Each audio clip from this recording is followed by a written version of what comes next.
Well, hello, boys and girls. Boy, it's been a long time. I've been a busy man. Hey, you've reached Rhymer PT, Robert C. Peters' YouTube channel. We've had a couple changes on board. First off, get this out of the way. I did it again, boys and girls. I blew up my Dremel. My 4300 was hanging from the ceiling, and I was sanding the piss out of something, and I had on my, it's not really a respirator, but it's kind of a respirator. Let's see here, this dude. It's a respirator without really being a full-blown respirator. It's a hell of a good dust mask is what it is. And it kind of muffled my sniff ability. And so I didn't notice. I looked up, smoke coming out of that sumbitch. And I'm like, oh shit. So I turned it off. Tried to use it the next day. It was still working. And lo and behold, smoke started coming out again. And so I turned it off. And I go back to using my little microcarber guy. And so I tried it again and again and again. And it's still working, barely. But every single time I turn it on, I get massive amount of smoke. And that's not going to happen. So I want to introduce you to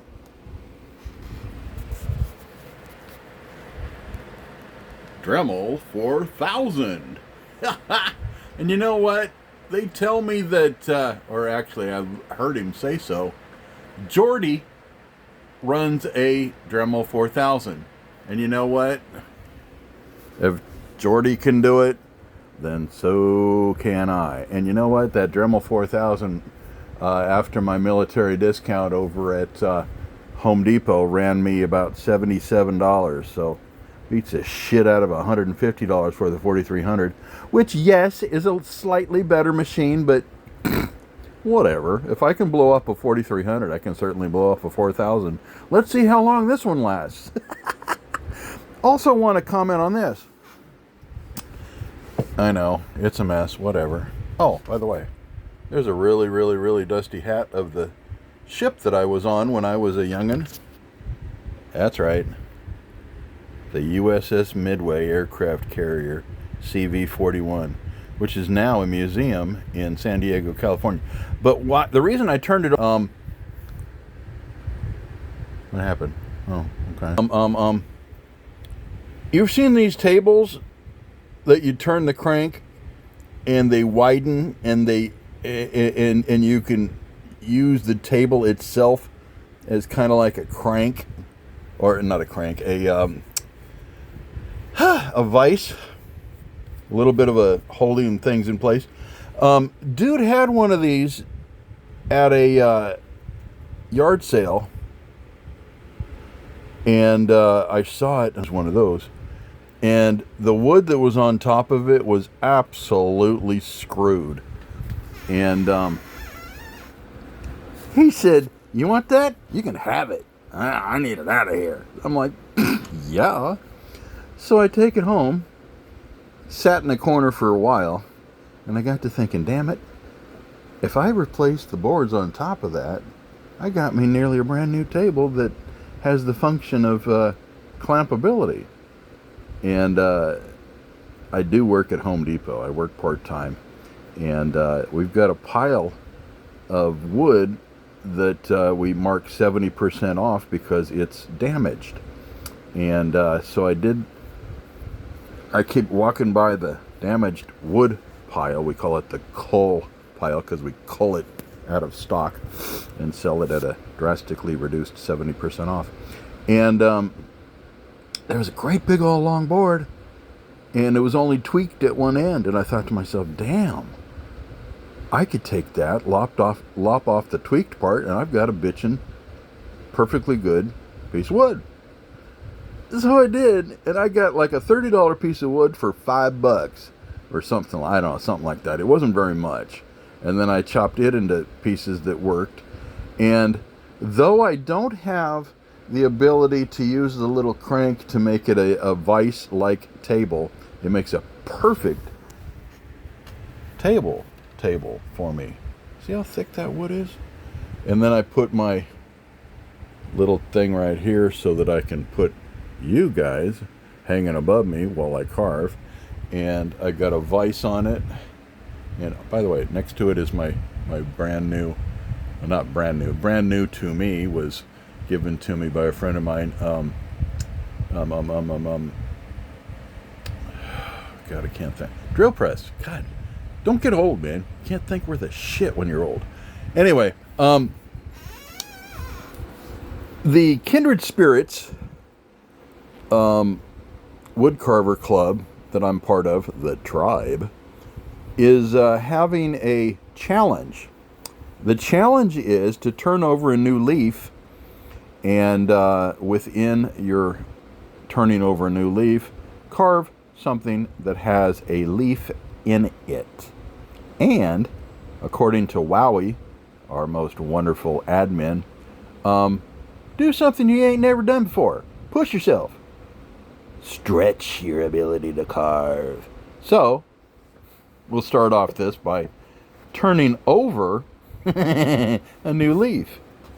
This, boys and girls, check that out. Boy's got skills with a pen. Whoa. Is what I'm going to do. Obviously, these are leaves. A rose. Another rose. Or maybe her name is Rosalind, I'm not sure. Still Rose. And another rose. Now, I've got really, really, really big ideas. I don't know if I can pull it off. In fact, I've never done a relief carving. This is hickory. And it's a thick sumbitch. So, I'm going to do a relief carving. Basically, I'm going to slough away and make that come up and pop. But for the stem, I'm going to import and make an inlay. The stem, I'm going to use walnut. Okay. And the leaves, I haven't figured out what I'm going to do about the greenness of leaves. I can't figure out a wood that would be green. So that's probably just going to be the hickory, and I'm going to get under that and make it come out. But for these flowers, one of them is going to be paddock, because I've got paddock wood, which is kind of orange. Another one, I'm thinking about using manzanita, which has whites and reds in it and is just absolutely gorgeous, and I have it in abundance around where I live. In fact, check it out. Most of that right in there is manzanita. I use it for making my pipes. Shitload of manzanita. And this one, I'm going to use Purple Heart, which is a purplish, beautiful purplish wood. Also a hardwood. So, to make a long story short, I'm going to have a relief carving with inlay. For these petals, I'm going to do the petals one at a time out of the Purple Heart, and I'm going to fit it together kind of like a jigsaw puzzle and have it pop up so that it looks three-dimensional.